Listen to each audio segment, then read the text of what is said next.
নীল পূজা বা নীল ষষ্ঠী সাধারণত চৈত্র সংক্রান্তির চড়ক উৎসবের আগের দিন অনুষ্ঠিত হয়। নীলকণ্ঠ এবং নীলাবতী অর্থাৎ দেবাদিদেব মহাদেব এবং মাতা পার্বতী কেন্দ্রিক উৎসব হল নীলষষ্ঠী।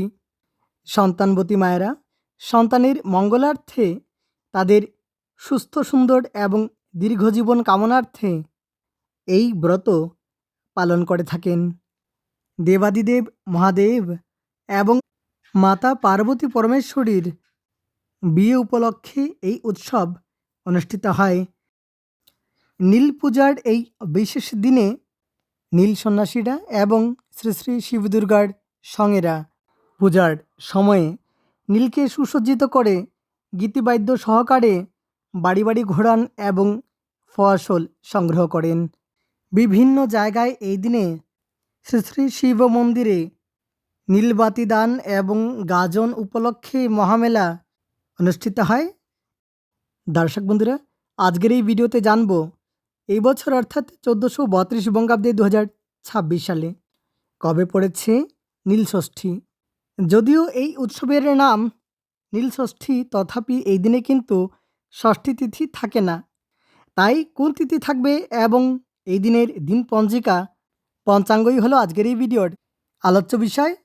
আপনাদের সুবিধার্থে সময়সূচি স্ক্রিনে দেওয়া হয়েছে।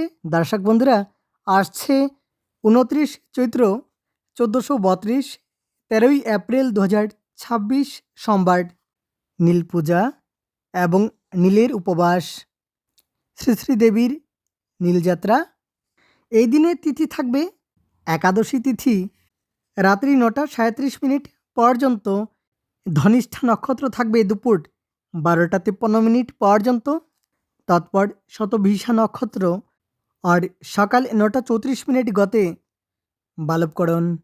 বালবকরণ থাকবে রাত্রি 9টা 37 পর্যন্ত।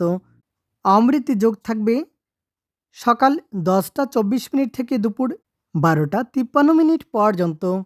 আবার রাত্রি 6টা 37 থেকে রাত্রি 8টা 96 পর্যন্ত থাকবে অমৃত যোগ। মহেন্দ্র যোগ থাকবে দুপুর 3টে 22 থেকে বিকেল 5টা 1 পর্যন্ত। তাহলে আজকের জন্য এ পর্যন্তই। অনেক অনেক ধন্যবাদ ভিডিওটি শেষ পর্যন্ত দেখার জন্য।